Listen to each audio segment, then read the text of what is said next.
Salutations compagnons et compagnonnettes. Alors mon cher Bohémond, de quoi allons-nous parler aujourd'hui?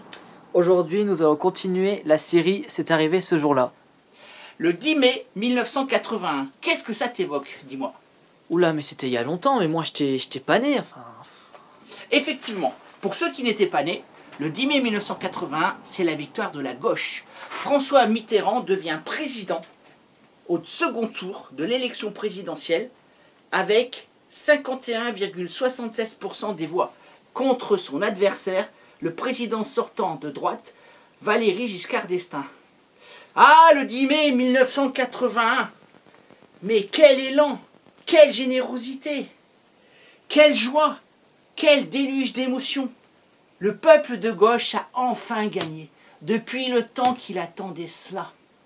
Il y a eu Charles de Gaulle, il y a eu Pompidou, il y a eu Giscard d'Estaing, et toujours François Mitterrand, en embuscade, à chaque élection présidentielle, qu'il a perdu. Et puis ce jour-là, 10 mai 1980, il a gagné. Explosion de joie chez le peuple de gauche. Par contre, à droite, c'est beaucoup moins drôle. Certains vont même jusqu'à dire que le pouvoir socialiste va faire entrer les Russes à Paris. Les Russes, l'Union soviétique de Léonid Brejnev. Les chars T-80 vont rouler sur les Champs-Élysées. Mon Dieu! Mais non, il ne s'est rien passé de tout cela. La droite a été vite rassurée. Et pour la gauche, ça allait être les lendemains qui chantent, qui malheureusement ont très vite déchanté quand même. Alors comme pour Napoléon, on va voir le négatif et le positif pour François Mitterrand. À cette époque-là, on n'avait qu'un mot à la bouche quand on était de gauche. C'était le mot changement. On lisait dans les journaux le changement. Il y a même le groupe Téléphone, le très bon groupe de rock français, qui a écrit une chanson sur ce sujet, Ex-Robin des Bois. Allez l'écouter, c'est pas mal. Alors, François Mitterrand, c'est les lois sociales, les 39 heures, les lois de protection du salarié, la protection des minorités, le combat pour faire reconnaître les droits des homosexuels. Car avant, être homosexuel dans les années 1970 n'était vraiment pas drôle. Avec Mitterrand, tout s'éclaire. Il y aura les Gay Pride.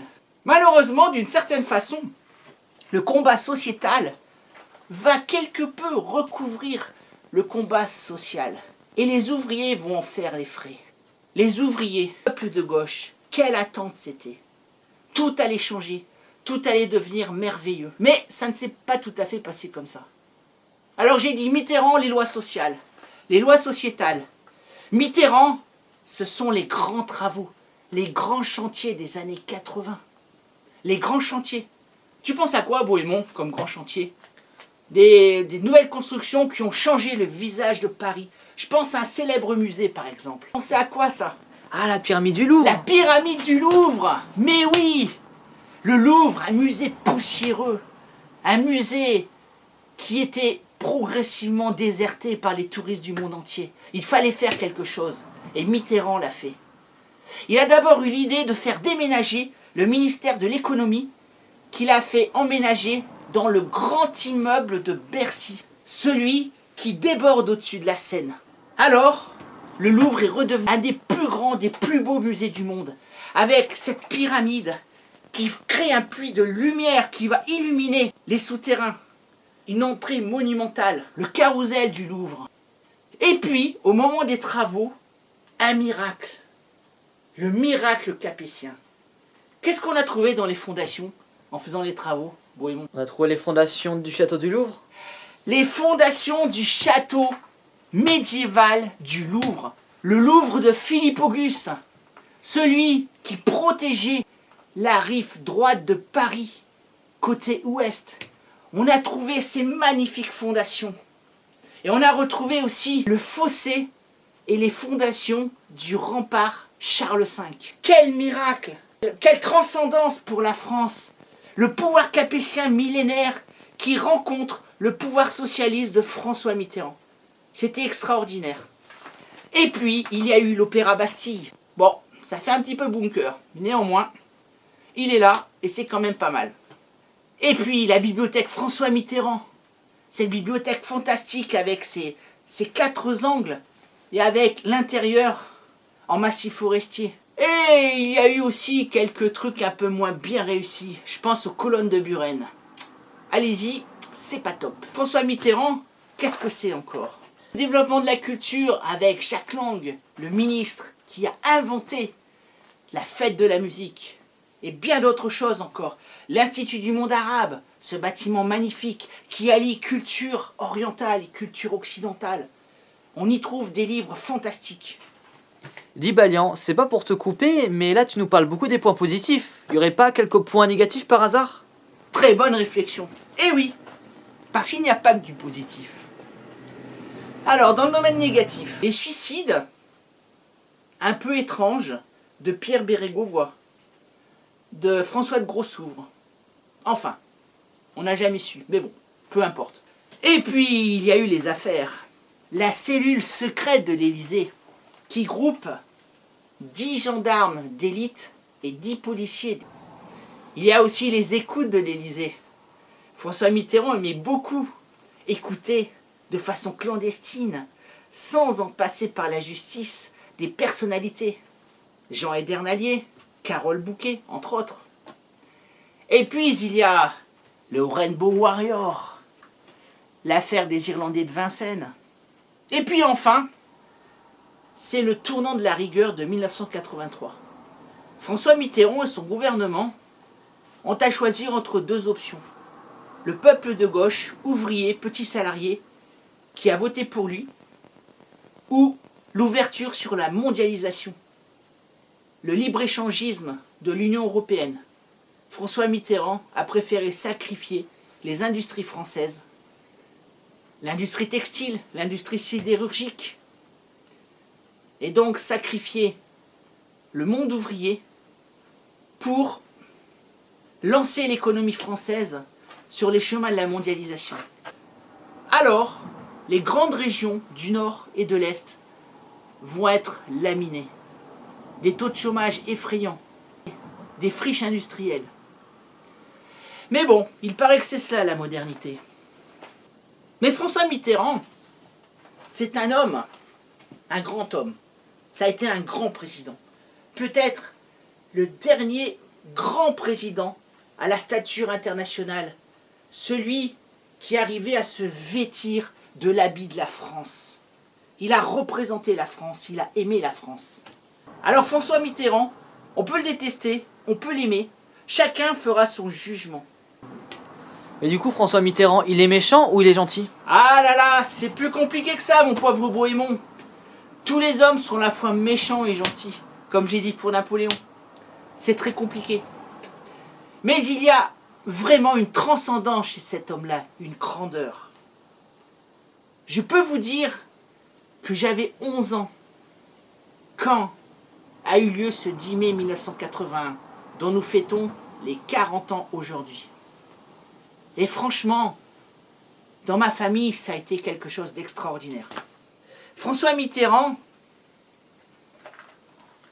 c'est de la France éternelle. François Mitterrand, c'est l'amour de l'histoire, l'amour du patrimoine. Il y a une légende urbaine, je ne sais pas si elle est vraie ou si elle est fausse, mais venant du personnage, elle ne m'étonnerait pas tellement.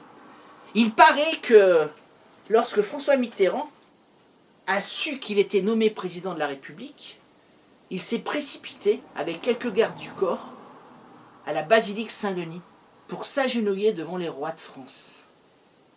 Je trouve que le symbole est exceptionnel.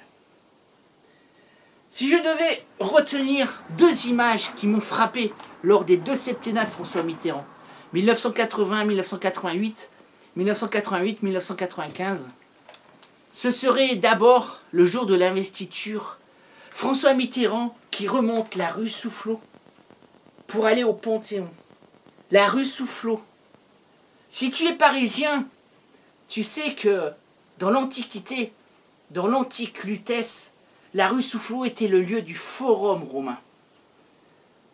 En 1871, dans cette rue, il y a une barricade. Les communards font obstacle aux Versaillais. Et il y a un journaliste qui s'appelle Raoul Rigaud, qui va se battre, qui va être pris par les Versaillais et qui sera fusillé sur la barricade. On en reparlera, évidemment. Il sera fusillé à l'endroit même où François Mitterrand est passé pour monter vers le Panthéon avec une rose à la main.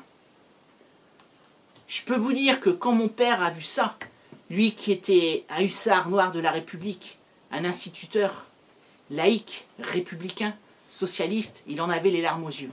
Cette image m'a frappé. Et enfin, autre image, ça c'était le début, le 21 mai 1981.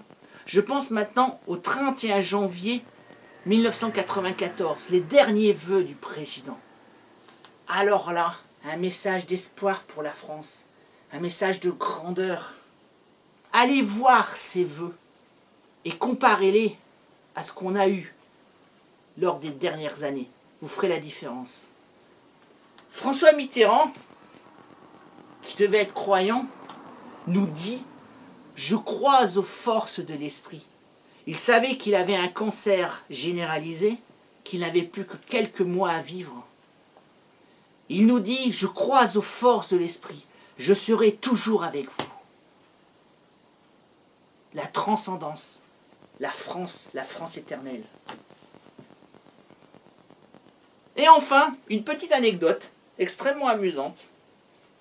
Philippe de Villiers, non pas Gérard, c'est celui qui écrit les bouquins, Philippe de Villiers, raconte, je ne sais pas si c'est vrai ou pas, mais là aussi, je pense que l'anecdote colle un peu avec la réalité des personnages qui sont évoqués.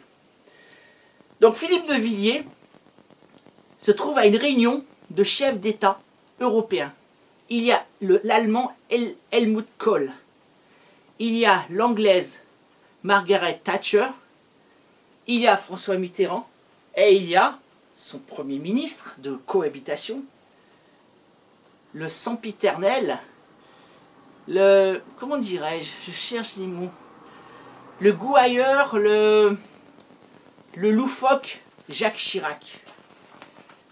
Et dans la conversation, chacun demande quelle est la date la plus importante pour votre pays. Margaret Thatcher cite la Magna Carta, la Grande Charte, signée par le prince Jean Santerre en 1214 ou 1215, je vérifierai, peu importe. Helmut Kohl évoque 1648, la fin de la guerre de 30 ans et le traité de Westphalie. Jacques Chirac, 1664, la bière Kronenbourg, ou Canterbro, peu importe. C'est pas ma préférée. 1664. C'est normal, c'est l'homme de la tête de veau et du fameux « Buvons un verre à la santé de nos femmes et de ceux qui les montent », dont acte. Et enfin, François Mitterrand, lui, aurait dit 25 décembre 496, le baptême de Clovis. Alors certes, François Mitterrand est un homme de gauche, il a fait des bêtises, il a fait des fautes. Beaucoup l'ont détesté, beaucoup le détestent encore. Mais quand même, le baptême de Clovis, pour celui qui aime l'histoire, la grandeur de la France, le patrimoine, c'est mieux que le 1664 de Jacques Chirac. Voilà, j'espère que tu as aimé cette vidéo. Alors comme d'habitude, va sur mes réseaux sociaux, va sur mon blog, mets un pouce bleu, partage les vidéos, écrivez des commentaires, c'est très important pour moi. Et enfin, abonnez-vous. Alors Bohémond, on dit quoi à la fin? L'histoire, c'est toi qui l'as fait.